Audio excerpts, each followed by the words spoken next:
Desde una mirada fenomenológica, la relación histórica de México con Cuba no es una simple decisión política, sino un acto de intersubjetividad radical.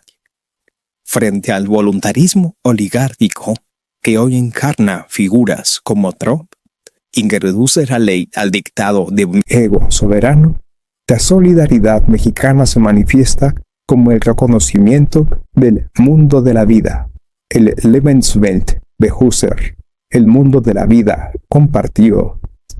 El voluntarismo de raíz o camisa, al negar las esencias y entronizar la voluntad individual, fragmenta la realidad. Convierte a la política en un ejercicio de fuerza y el derecho en un decreto arbitrario.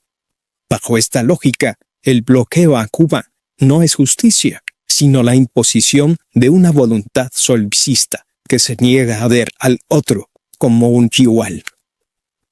Desde la ética de la alteridad de Emmanuel Levinas, la relación de México con Cuba no es una concesión ideológica, sino una respuesta al rostro del otro que nos interpela. El voluntarismo oligárquico, al imponer el bloqueo, comete un acto de violencia ontológica. Intenta reducir al otro a la mismidad de sus intereses, negándole su derecho a existir en su propia diferencia. Frente a la cerrazón del egoísmo trumpista o la miopía de la oposición local, la solidaridad mexicana emerge como una responsabilidad infinita. Reconocer que la soberanía de una nación es sagrada, porque es la expresión de su vida misma. No podemos ser plenamente soberanos si ignoramos el llamado de auxilio de quien es vulnerado por el capricho de un poder solipsista. Nuestra propia identidad como nación se juega en la capacidad de sostener al hermano frente a la injusticia de una voluntad que se cree ley única. Hoy, la oposición en México, en sus vertientes ultraderechistas o camaleónicas, actúa desde esa misma cetera fenomenológica. Buscan deslegitimar la ayuda mutua porque no comprenden la corresponsabilidad. Para ellos, el mundo es un conjunto de objetos a dominar. Para la tradición solidaria de México, el mundo es un espacio de aparecer compartido. Es urgente transitar hacia una intersubjetividad internacional. Esto implica que las leyes y los organismos globales no sean meros instrumentos del más fuerte, sino el resultado de un nosotros que reconoce la soberanía como la libertad de ser en comunidad. Debemos reinventar las instituciones para que no protejan solo al individuo aislado del nominalismo, sino a la humanidad que se constituye en el encuentro solidario entre naciones.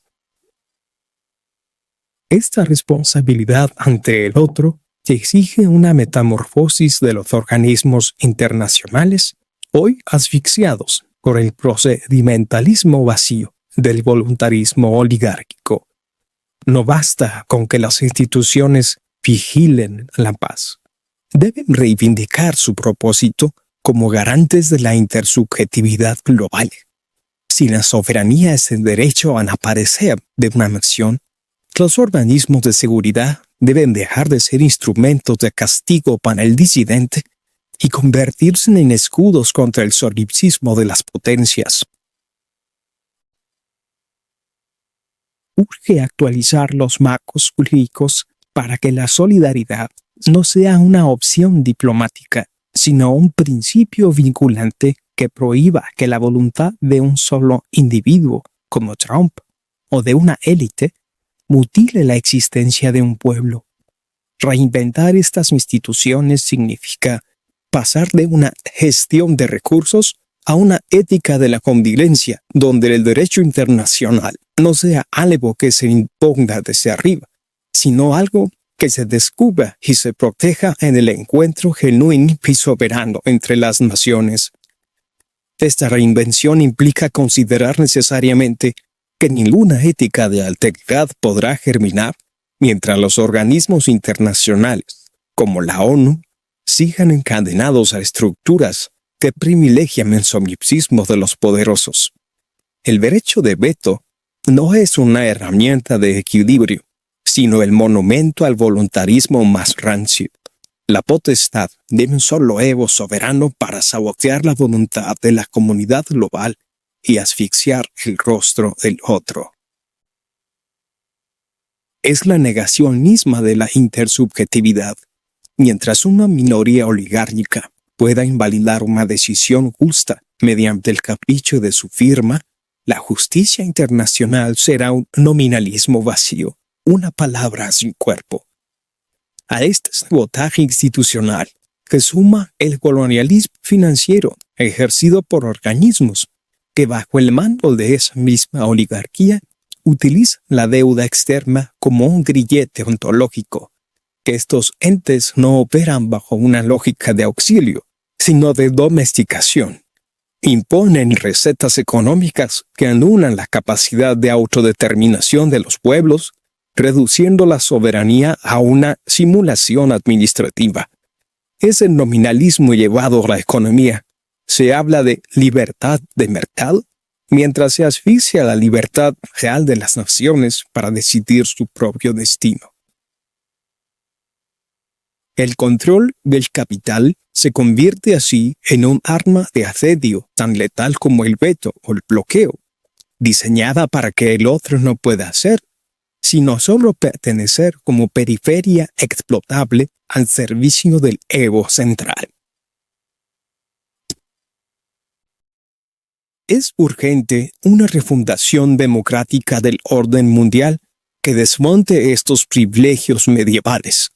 Solo así, la solidaridad de México y otras naciones con Cuba y con todos los pueblos oprimidos dejará de ser una resistencia heroica contra la corriente para convertirse en el fundamento de una nueva legalidad de la existencia, donde el derecho a las naciones sea el reflejo de una responsabilidad compartida y no el rehén de una voluntad imperial. Reforzar niños mirando el mismo mar con otro idioma al preguntar, pero la sed es igual y la esperanza pesa igual. ¿De qué nos sirve ganar si el resto empieza a sangrar? La historia vuelve a insistir, o aprendemos o repetir.